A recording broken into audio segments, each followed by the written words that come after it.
सके तो अपनी वाणी में वो असर पैदा करो। ऐ माताओं बहनों, हर घर में एक एक अम्बेडकर पैदा करो, एक एक अम्बेडकर पैदा करो। गुस्सा आग है और आग का इलाज है पानी। लेकिन कुछ लोग गुस्सा जब होता है तो भड़कते हैं, तो पता नहीं क्या डालते हैं। तो बता रहे थे वकील साहब कि कुछ लोग जब गुस्सा होता है तो पेट्रोल डालते हैं। आजकल समाज में बहुत सारा धर्म के नाम का पेट्रोल, पता नहीं किन किन नाम का, भावनाओं का पेट्रोल डालते हैं। पूजा करो। बहुत सारे भारत के लोग पूजा करते हैं, लेकिन पूजा करने से पहले जिसकी भी पूजा कर रहे हो उसके बारे में पूरी जानकारी इकट्ठा करो, तब करो पूजा। पूजा का मतलब तो समझो।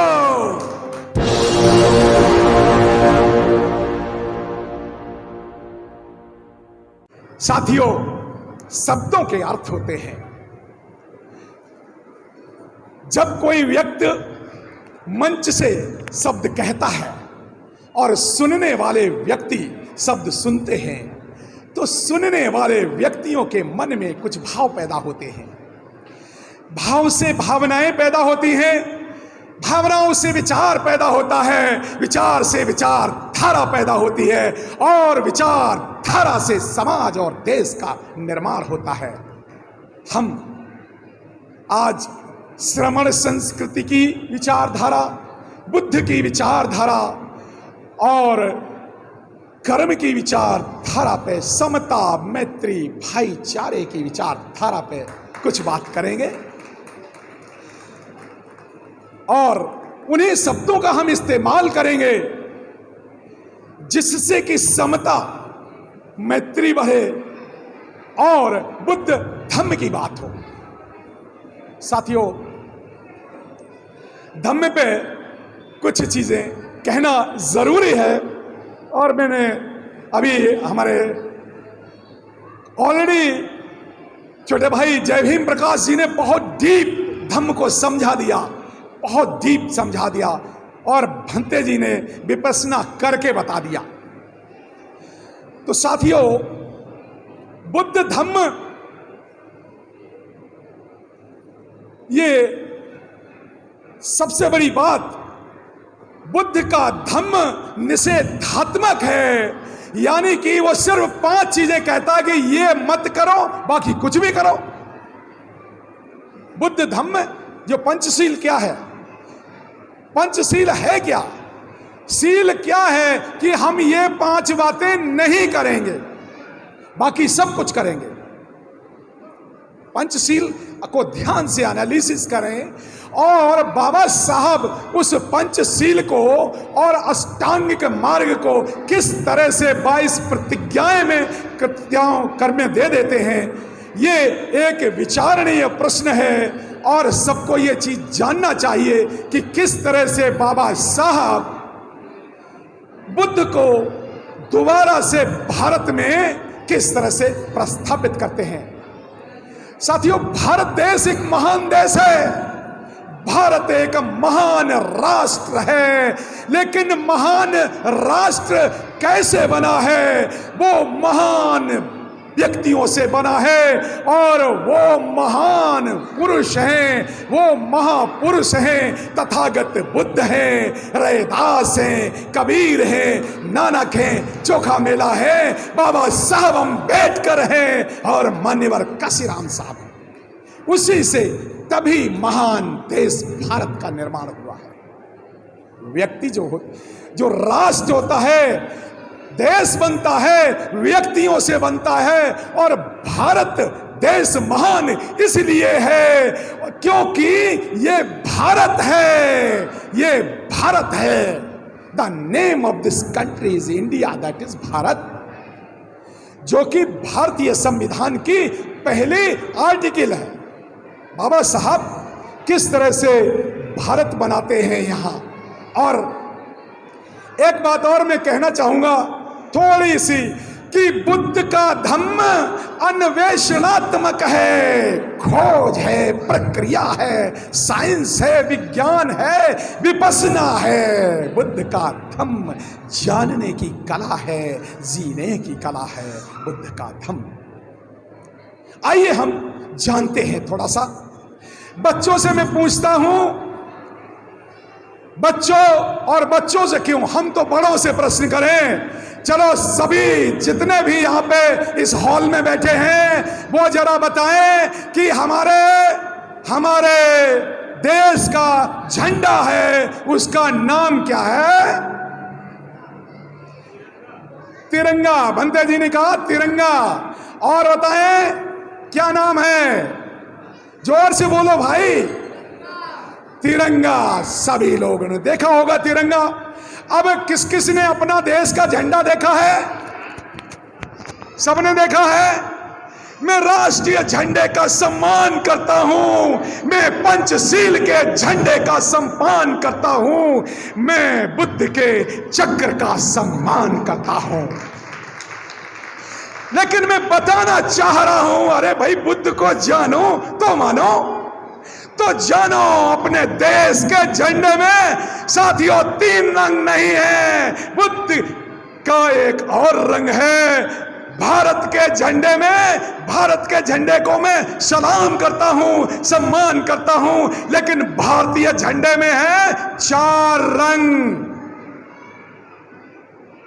जानो फिर मानो। खोज है, खोज निकालो, खोज निकालो ना चक्र।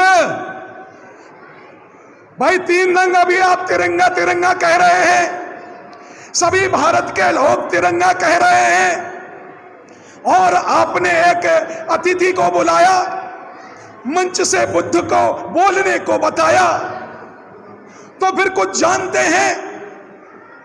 हम जानते हैं कि भारत के झंडे में 4 रंग हैं। पहला रंग केसरिया रंग है, दूसरा सफेद रंग है, और तीसरा हरा रंग है, और चौथा रंग है नीला रंग है, नीला रंग है, बुद्ध का चक्र है। जानो तो मानो। क्यों भाई? अब आप लोगों को बच्चों लगा कुछ? तिरंगा तो अच्छी बात है, लेकिन जानना चाहिए तिरंगे का सम्मान तभी है, भारत के तिरंगे का सम्मान तब तक है जब तक उसमें बुद्ध का चक्र है, सम्राट अशोक का चक्र है, नीला चक्र है। बुद्ध की जयंती मनाते हैं हम, बड़ी अच्छी बात है, लेकिन ऐसा राजा बुद्ध, महान चक्रवर्ती सम्राट अशोक, जिसने बुद्ध धर्म को फैलाने के लिए अपनी बेटी को संघमित्रा को और अपने बेटे महेंद्र को लंका भेज दिया, बेटे को धम्म में दान कर दिया, तो सम्राट अशोक की जयंती भारत में क्यों नहीं मनाते? मैं ये प्रश्न पूछता हूं। और मेरी रिक्वेस्ट है सभी से, जहां भी मुझे लोग बुलाते हैं, मैं आयोजकों से कहता हूं कि बुद्ध जयंती मनाओ, बाबा साहब अम्बेडकर की जयंती मनाओ, मान्यवर काशीराम साहब की जयंती मनाओ, फूले जयंती मनाओ, पेरियार जयंती मनाओ, और साथ में सम्राट अशोक की भी जयंती मनाओ, क्योंकि हमें जानना चाहिए किस लिए मनाओ। यह प्रश्न पूछिए, प्रश्न जरूर पूछना चाहिए, प्रश्न पूछना चाहिए। सम्राट अशोक की जयंती इसलिए मनाएं कि सम्राट अशोक ने किस तरह से बुद्ध धर्म को भारत में स्थापित किया, किस तरह से डॉक्यूमेंटेड किया, किस तरह से लिखा, किस तरह से सम्राट अशोक की लाटें, उनमें लिखी हुई लिपियां, खरोस्ती और धम्म लिपि पाली भाषा में और खरोस्ती भाषा में जो लिखी हुई हैं, चाहे मास की एडिक्ट देख लीजिए, सारनाथ देख लीजिए, कहीं भी आप जाइए, अरे भाई भारत के किसी भी स्थल को, अगर खासकर धर्म स्थलों को, खासकर मथुरा को, खासकर बनारस को, अगर 10 फीट बाई 10 फीट का गड्ढा खोद दो तो उसमें बुद्ध की संस्कृति निकलती है। इसलिए सम्राट अशोक की जयंती मनाए। मैं यूं ही नहीं कहता जयंती, कार्यों को, इंसान को उसके कार्यों से जानना चाहिए। हमारे पूर्वजों को हम जयंती मनाते हैं, बुद्ध जयंती मनाते हैं। बुद्ध जयंती, बुद्ध को क्यों मनाते हैं? बुद्ध की जयंती इसलिए मनाते हैं, बुद्ध की जयंती इसलिए मनाते हैं, बुद्ध ने ज्ञान फैलाया। साथियों, बुद्ध एक गांव में जाते हैं, बनते जी बुद्ध कलामों की बस्ती में जाते हैं, तो कलामों ने पूछा, ऐ महामानव, ऐ तथागत सम्यक सम्बुद्ध, हमारे दुखों का क्या कारण है और हमारे ये दुख कब तक रहेंगे और हमें इन दुखों से मुक्ति कब तक मिलेगी? 2 प्रश्न किए। पहला प्रश्न, हमारे दुखों का कारण क्या है? तो जो, मैं अपनी बात नहीं कह रहा, जो बुद्ध ने कहा, जो बुद्ध ने उत्तर दिया कलामों को, वही बात मैं कह रहा हूं। वो कहते हैं, तथागत कहते हैं, ऐ कलामों, ऐ पूरे भारत के नहीं, पूरे दुनिया के, पूरे संसार के मनुष्यों के दुखों का कारण है अज्ञान, अशिक्षा। वही बुद्ध अत्त दीपो भव कह के अंतिम संदेश देते हैं। जब इस दुनिया से बुद्ध जाने वाले होते हैं, कहते अब मैं ये अपना शरीर छोड़ रहा हूं, तो अंतिम शब्द देके जाते हैं, आनंद को कहते हैं, अत्य दीपो भव, हमारे प्रकाश में मत जियो, स्वयं का उजाला बनो, अपने प्रकाश में जियो, खुद ज्ञानवान बनो। तो पहला कलामों को संदेश दिया कि मनुष्यों के दुख का कारण है अज्ञान, अशिक्षा, और वही अशिक्षा और ज्ञान को हमारे गुरुओं ने, रैदास ने लिया और फिर उसी ज्ञान को फैलाया कबीर ने। और बाबा साहब कहते हैं, शिक्षा शेरनी का दूध है, जो पिएगा वही कहावेगा। ज्ञान, शिक्षा। बच्चों, दूसरा बुद्ध ने कहा, तो कलामों ने कहा कि ये हमारे दुख दूर कैसे हो सकते हैं? अज्ञान को हटा दो, शिक्षित बन जाओ और अपना दुख दूर कर लो, अंधकार से प्रकाश की ओर जाओ, अज्ञान से ज्ञान की ओर जाओ, प्रश्न करो, प्रश्न करो, प्रश्न करो। और अमेरिका का बहुत बड़ा थिंकर है, वो बोलता है हमारे 6 गुरु हैं। आज का सबसे बड़ा अमेरिका का मैनेजमेंट थिंकर भी यही कहता है, हमारे 6 गुरु हैं। कौन, कहां, कैसे, किस लिए और कब तक और कितना? 5W and 1H के सिद्धांत जो MBA पढ़ते हैं, नए बच्चे MBA पढ़ते हैं, उन्हें 5W and 1H और 2H पढ़ाया जाता है। मैं मैनेजमेंट का भी विद्यार्थी रहा हूं, इसलिए मैं ये बात कहता हूं कि बुद्ध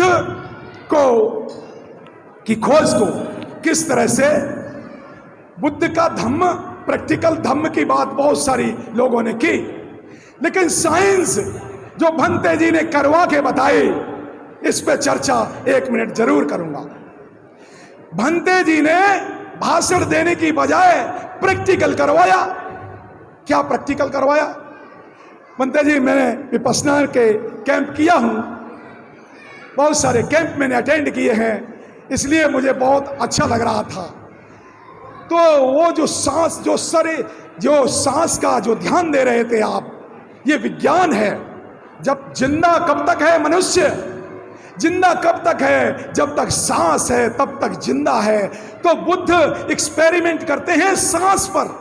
सांस आ रही है, सांस जा रही है, सांस आ रही है, सांस जा रही है। जिस दिन सांस निकल गई आदमी मर गया।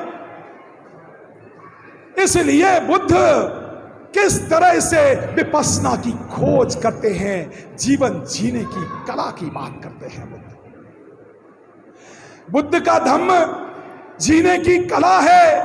त्रिशरण, पंचशील, अष्टांगिक मार्ग, 10 पारमिताएं किस तरह से डॉक्यूमेंटेड किए गए। और इनको पहले तो सिर्फ ओरली बताया बुद्ध ने, फिर संगतियां हुई, हजारों भिक्षु इकट्ठे हुए, प्रथम संगति हुई।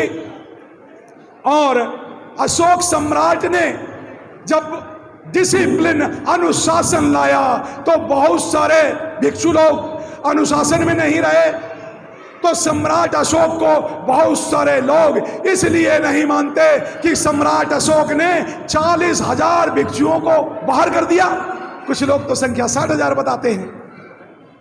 और अनुशासन में जो बुद्ध का शासन था, ऐतम बुद्धानुशासनम, यही बुद्ध का शासन है। उसको सम्राट अशोक ने डॉक्यूमेंट कर दिया और 84,000 स्तूपों में वो लिपियां, वो शिक्षा के केंद्र बना दिए, जिन्हें आज बुद्ध विहार जाना जाता है। ये बुद्ध विहार पूजा के केंद्र नहीं है। बुद्ध विहार 84,000 शिक्षा के केंद्र सम्राट अशोक ने करवाए। इसलिए सम्राट अशोक की जयंती में साथियों, समय की अपनी मर्यादा होती है और बहुत सारा बुद्ध पे बहुत सारा बोला जा सकता है, लेकिन कुछ तो थोड़ा एक और बात कि विपश्यना की बात मैंने क्यों कही, ये साइंस थी। बुद्ध का धम्म अन्वेषणात्मक है, साइंस है। लेकिन साइंस कैसे है साथियों, एक सेंटेंस में बताता हूं, एक सेंटेंस में, चाहे तो नोट कर लें, डॉक्यूमेंटेड कर लें। दोस्तों, जब शरीर स्वस्थ है तो मन स्वस्थ है, और जब मन स्वस्थ है तो विचार स्वस्थ है। शरीर स्वस्थ कैसे है? विपश्यना से होगा। इसलिए जो बुद्ध को सही जानना चाहते हैं वो विपश्यना का 10 दिन का कैडर कैंप जरूर अटेंड करें, जो बुद्ध को ज्यादा जानना चाहते हैं। जो शरीर को स्वस्थ करना चाहते हैं, जो बीपी और शुगर की बीमारियों से ग्रस्त हैं, वो लोग विपश्यना का कैंप अटेंड करें। उन्हें दुखों से मुक्ति होगी, उनका कल्याण होगा। ये महान व्यक्ति जयंतियां मनाते हैं। बुद्ध, 2 तरह के बुद्ध, और कुछ लोग पूजा करते हैं। साथियों, मैं ये बात जरूर कहना चाहूंगा कि महान व्यक्तियों की पूजा करते हैं। 3 तरह की पूजा, 3 तरह की पूजा, पूरी जानकारी। हेलो, पूजा करो। बहुत सारे भारत के लोग पूजा करते हैं, लेकिन पूजा करने से पहले जिसकी भी पूजा कर रहे हो उसके बारे में पूरी जानकारी इकट्ठा करो, तब करो पूजा। पूजा का मतलब तो समझो, पूरी जानकारी लो। अब किसकी पूजा करें मैं इस पर चर्चा नहीं करना चाहता, लेकिन 3 तरह की पूजा होती है। पहली पूजा खिला पिला के पूजा। कुछ लोग लड्डू खिलाते हैं, कुछ नॉन वेज खिलाते, कुछ नॉन वेज खिलाते। उस पर मुझे चर्चा नहीं करनी है।